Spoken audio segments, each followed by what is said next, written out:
In-depth, investigative. This is KXAN News Today.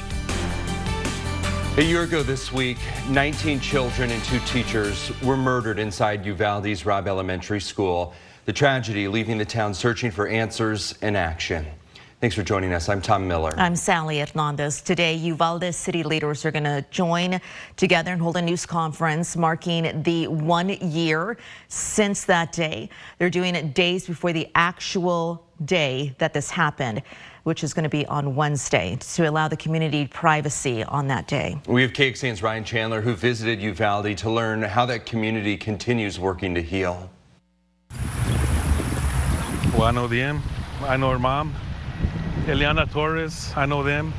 Tess Mata, I know her mom, Veronica, and I've known them for everything. Lalo Diaz is first, a neighbor. I know her twin sister and her husband real good. But on May 24th, he was the county coroner, the first to identify his friends' bodies inside their 4th grade classroom. The pictures that you see of Robb's school, when you're looking at the hallway, you're seeing those clean floors, green walls. To me, I just see red. 1 year later, boards seal those rooms, and grass grows under silent swing sets. And Uvalde is turning those scenes of horror into a vision of hope. A new school for the future, a state-of-the-art campus with students and safety top of mind. It pops with color and energy for our children. The center supported by a grand oak tree, 2 large limbs for teachers Irma Garcia and Ava Morales, and 19 more for their students. If we can think it, we can build it. So just let's do it. Let's do it. We got one chance to do it right, and that's what we wanted to make sure that it was done right. The remains of Robb Elementary will soon be gone, but for the loved ones of the 21 people who died inside, their memories never will be. For Uvalde, moving forward means preserving their past while protecting our future. I know that we need a new school, and the children of Uvalde, they deserve that, but it'll be a painful reminder when it goes up, because this beautiful school is because of murdered children. Moving forward, impossible for parents like Kim and Felix. There's no moving forward without our loved ones. For the community, I guess it's their attempt to move forward while still remembering our loved ones. And I hope that they do right by us. Like the tattoo on Kim's arm, enshrining the love letter her daughter Lexi painted. I like being reminded of how she saw me and her in our relationship. Parents hope the new school is a permanent monument to the love they lost. Shouldn't be moving on and leaving our children behind, though, leaving the deceased behind. It should be taking them with you, and taking them with you is change. And that's what we should be doing, not just in the state, but in this country. In Uvalde, Ryan Chandler, KXAN News. School safety bill sparked by the Uvalde tragedy is heading back to the Texas House after already passing the Senate. State senators debated proposed changes to House Bill 3, which passed in the House last month. That version dedicates new funding for districts to improve physical barriers and security technology. Requires every district to place an armed guard on every campus. A Senate committee removed the guard requirement. First warning weather with meteorologist Kristen Curry. We begin the day with a look at clouds and radar, showing a little bit of cloud cover here and there, but not something that I'm super worried about. In fact, we're going to see some pretty nice weather today. Live look outside at Whittlesey Landscape Supplies weather camera there in Liberty Hill, showing clouds up top. We'll also be watching for a few spotty clouds underneath, some patchy fog is possible, but these temperatures running a little cooler this morning, upper 50s to mid 60s out there. I don't think you'll need the jacket in most spots, maybe out west where we do have some upper 50s towards San Saba, but in general, temperatures are going to warm pretty quick today. Here's a look at your current visibility. Down some in northeastern Travis County, out towards the hill country too. We've got lower visibilities of about 4 miles in Marble Falls and Llano. Not widespread dense fog, but just enough to slow you down. So be sure you're watching your speeds if you do encounter that area of low visibility. As far as the numbers go for the rest of the day, you can expect the 70s by lunch and a forecast high close to about 80 86 degrees in Austin today. Today is going to be about 10 degrees warmer than what you felt yesterday. So a quick warm up here, back to seasonal averages. And I'll tell you, this week's not really looking that wet. There's just going to be one little disturbance we'll have to watch around the midweek time frame that could bring those rain chances back to Central Texas. So we'll talk a little bit more about that. Stretch out the new 7-day forecast for you here in just a few minutes. All right, thank you, Kristen. This morning we could learn the future of a partnership between Austin Police and the Department of Public Safety. At 10, Austin's Public Safety Committee is going to get an update on this partnership. DPS started supporting Austin Police at the end of March, but right now this partnership's on hold as troopers focus their attention to the border. It's expected to resume, though, in the coming weeks. The $1.6 billion project to expand the Austin Convention Center is moving ahead this week. Today, the city is going to start looking for an engineering firm to provide the design as well as architecture and engineering services. The goal is to double the size of the convention center. The work is expected to start in 2025 and wraps up in 2029. The Texas Attorney General's office is questioning funding for a multi-billion-dollar public transit project here in Austin. Attorney General Ken Paxton highlighting two potential problems, he says, with the tax funding for the Project Connect. He says they could violate the Texas tax code and Texas Constitution. Austin Transit Partnership is the agency set up to implement Project Connect. The executive director, Greg Cannelly, says the agency will continue with Project Connect with the AG's opinion in mind. We're going to be working with our partners at the city to advance this and keep on moving as we then also move forward on doing the financing and making sure that financing occurs within state law. All comes days before a scaled down version of Project Connect is to debut at the meeting for ATP later this week on Wednesday. The president returns from Japan. What he is promising to Ukraine as the U.S. continues to debate over its debt limit. And a first of its kind surgery, how it could save a baby still in her mom's womb. Good morning, a live look outside from Liberty Hill. You can see the bugs zipping by, the stars in the sky. A gorgeous start to your Monday morning. President Joe Biden is back in the U.S. following the G7 summit in Japan, set to meet with Speaker of the House Kevin McCarthy today to talk about the U.S. debt ceiling. The president spent time meeting with leaders, democracies to discuss Russia's war on Ukraine while overseas. He announced a $375 million aid package for Ukraine, saying the U.S. will provide ammunition and armored vehicles. Together with the entire G7, we have Ukraine's back, and I promise we're not going anywhere. Before the meeting, President Biden spoke about the debt ceiling on his last day in Japan during a press conference. He says that Republicans in the U.S. House must move off their extreme positions on the talks over America's debt limit. The president said he did his part in trying to raise the debt ceiling so the U.S. government can keep paying its bills. The conversation around artificial intelligence and why one consumer group says the tech could be used to commit fraud if used in the government. Bigger than Zilker Park, what we know about the new park headed to East Austin. Texas and Texas A&M in softball. Regional championship on the line, an emotional day on the UT campus. I've got more on that coming up. Good morning, a live look outside from our Austonian camera, a little bit tinted red because of the lights on top of the building. But you can see it looks like a gorgeous start to your Monday. And as lawmakers focus on how artificial intelligence could be used in the government, there's a consumer group that says this tech could be used to commit fraud. Exactly. Just recently, the Federal Trade Commission said ChatGPT could, quote, turbocharge fraud. I spoke with an expert for an in-depth look at what she says needs to change. Kathy Stokes, you are an expert when it comes to fraud. What can you tell us as far as how many people out there are getting scammed? You know, we believe it's hit a crisis level, and it's not just us.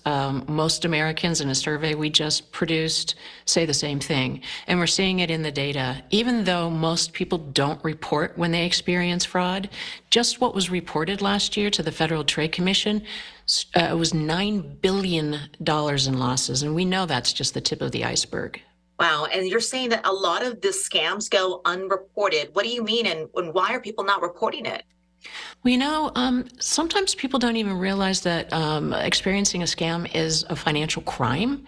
And sometimes they'll call the police and report it, and the police will say that's not a crime. It's a civil matter. Call a lawyer. And that's just not true at all. But we've spent a lot of time in this society sort of building up this misperception that it is the fraud victim's fault for having not known something, having not done something. At the same point, the survey found 85% of Americans say fraud can happen to anyone, but 53% surveyed said if someone loses money to a scam, it's because they are gullible. How do we change that thinking? We have to change the narrative. We can't blame fraud victims for being victims. Financial crimes, fraud is the same type. It's a crime just like a violent crime is, or a property crime. Yet we treat it so differently. And AARP is leading an effort to get out in front of as many people as we can to say we've got to shift that narrative. It is not the victim's fault. We need to prioritize this as a crime, and we need a meaningful law enforcement response, which we just don't have right now. I was just reading today how AI and Chat GPT are really causing a stir out there. And one example is how it can maybe now scam people. Is that something else you're concerned about? Very concerned, because right now the scams are so sophisticated that they're almost unrecognizable as scams. And when you enter ChatGPT and AI, it's just that much more unrecognizable. But the stories are always the same. It's going to be somebody that's reaching out to you out of the blue, trying to get you into that heightened emotional state. Let that be the sign that somebody is trying to deceive you, and don't engage. Great advice. Thank you so much for your time today. Thank you. Something else to think about, right? Yeah. All right, a groundbreaking first of its kind surgery could save a baby still inside her mom's tummy. It's incredible. What started as a routine pregnancy for a Louisiana couple turned into a nightmare for them. Their baby receiving a rare life-threatening diagnosis. Doctors found an abnormality in the baby's brain during a 30-week ultrasound, and they worried it would lead to heart failure soon after birth. Shortly after, the family found out about a clinical trial. Specialists at Boston Children's Hospital and Brigham and Women's Hospital, they were holding this. The whole idea was if we could slow the flow in the malformation before birth, before they get very sick, before there's this heart failure, then maybe we could prevent that entire cascade from happening. It was an immediate yes, because, we're deeply rooted in our faith, and we have been praying about this thing the whole time. Her heartbeat had always been strong from the very beginning. She's still moving. Her brain is still well preserved. She wants to be here. Coming up on Today, the miraculous story and the results from that first ever brain surgery performed on a baby still in the womb. Wow. That's amazing. We just had the story before that about how technology is not that great for some things, and then technology, medical devices, wonderful in other things. And what a little fighter, too. Heartbeat going strong the whole way. Let me show you what's happening with your forecast here. Live look outside from Marble Falls. This is a view from our River City Grill Highland Furniture weather camera there. I would say most of us fairly quiet this morning. A little bit of cloud cover up top and underneath, but temperatures look good. We're in the 60s everywhere you look, except for the Northwest. There's always an exception, right? San Sabbath 58, as is Llano in the upper 50s. But temperature-wise, running a little cooler than what we had yesterday. In general, I'm sure you noticed it. Sunday, we only made it to the mid-70s. So we went to bed with some cooler temperatures. We're waking up on the cooler side, too. Temps down about 3 to 7 degrees. But Mother Nature wasting no time getting these temperatures up. We are right back into the mid-80s today. Forecast high 86, which comes pretty close to the average of 89. Plenty of sunshine to take advantage of today. Even that little bit of fog that we're tracking this morning, that's going to clear pretty quickly, and we're going to see a mainly sunny sky from start to finish today. Not going to see any daytime rain chances, and by that I mean I don't think the clouds and storms are going to be building on top of us. They will be, however, firing well to our west, and there is a very low possibility that overnight tonight, 1 or 2 of those storms makes it all the way into our hill country. I don't think we're going to see this much storm action overnight in the hill country, but I think some of our models are indicating 1 or 2 of those storms have just enough energy to make it into our area. So it's a general risk of storms overnight in the hill country. Nothing that I would be worried about. No severe weather risk, no flooding risk either.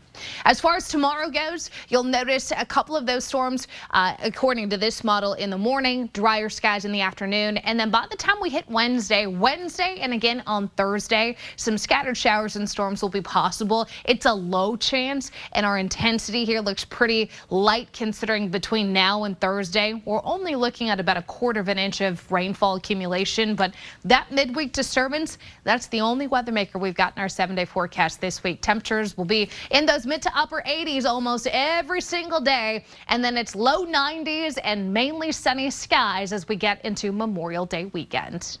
Thank you, Kristen. Texas school districts, they continue to struggle to find bilingual teachers. At Austin ISD, more than 8% of the bilingual teaching positions remain unfilled. Education advocates point to low salaries and burnout. At the state level, the Texas American Federation of Teachers has called for higher salaries and added benefits for bilingual staff. There was a bill in the Texas legislature that proposed a $15,000 pay raise for teachers statewide, but it has not advanced.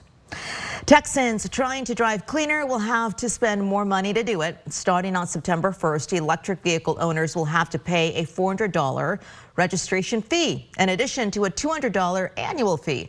Governor Abbott recently signed to change that into law. The author of the bill behind it said it aims to make sure owners are paying their fair share of state highway funding, which is paid for by gas, diesel, fuel tax dollars. Here locally, with recent algae blooms along Lake Austin, many people are looking for ways to get ahead of this. One solution is fighting erosion. Meteorologist Sean Kelly takes a closer look at the simple ways to do it.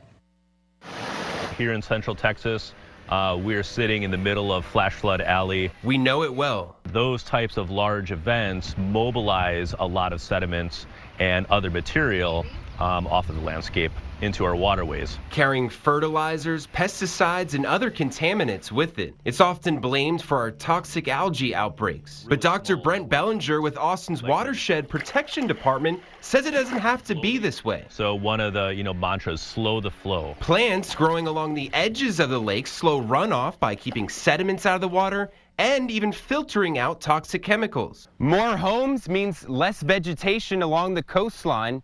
Less vegetation means there's no more barrier to protect the water from the wake of a boat or from runoff. Plants along the shoreline also help absorb wake movement from boats. The city of Austin, back in the early 2010s, changed up the rules of what's allowed along the Lake Austin shoreline. Those rules steered away from vertically built seawalls. They required that you put in a slope, kind of at a 45-degree angle leading up to the shoreline. You use natural materials at the shoreline. Dr. Bellinger says homeowners being on board is key. Homeowners, they want their views of the water. They tend to remove most of the trees, most of the underbrush, and remove those natural buffers. And so then you get that erosion. Choices like that impact the quality of our lakes, but doing what you can to slow it down will make a noticeable difference. With that natural vegetation, you've kind of reconnected the lake and the land. Sean Kelly, KXAN News. This is KXAN Sports, brought to you by Thomas J. Henry. Hi, good morning to you. Texas softball team now 4 for 4 in regionals with Mike White as the head coach. On Sunday, taking on Texas A&M, Longhorns had 2 chances to beat the Aggies once. They were undefeated heading into the regional championship round 1. They only needed 1. Courtney Day with a base hit makes it 3-0 early, and then Texas busted open again. It's Day. This time bases loaded, and the Longhorns take a 10-2 lead. This obviously a heated series, an important game. Emotions running high, and they get away from A&M assistant Jeff Harger, and he gets the early boot. Didn't get to see his Aggies make a little bit of noise with the Longhorns trying to run rule them. One more out, and the game's over. Texas up 8 in the 5th, but Riley Valentine with a 3-run homer, and the Aggie fans showing their support the way they love to do it. So Longhorns add a run. It's 11-5, and Sophia Simpson in the circle looking to close it out, and there it is. Longhorns go 3-0 in the regional. They win it 11-5. All these Longhorns playing in this particular rivalry for the first time. It was just a fun game to play in. I mean, obviously through Texas and A&M, there's always been beef for the past I don't know how many years, but it was just another game, and we knew it was going to be a dogfight, and we just came out on top. A great performance by our team. Obviously, we knew that A&M was going to bring it today. That'd be a tough opponent. It's going to be an interesting series once we get to that in a couple of years. Yeah, Mike White referencing when Texas goes to the SEC. They're headed into SEC country for the Super Regional. They'll take on Tennessee beginning Friday. The best 2 out of 3 winner advances to Oklahoma City and the Women's College World Series. Texas baseball, they share that Big 12 regular season title, and they are the top seed heading to Arlington. They'll play Game 2 on Wednesday. They'll take on Kansas in the double elimination Big 12 tournament. Back to you. Thanks for joining KXAN News today. You can also listen to KXAN News Nightly every weekday after 5:30 p.m. for in-depth coverage on what matters most to you.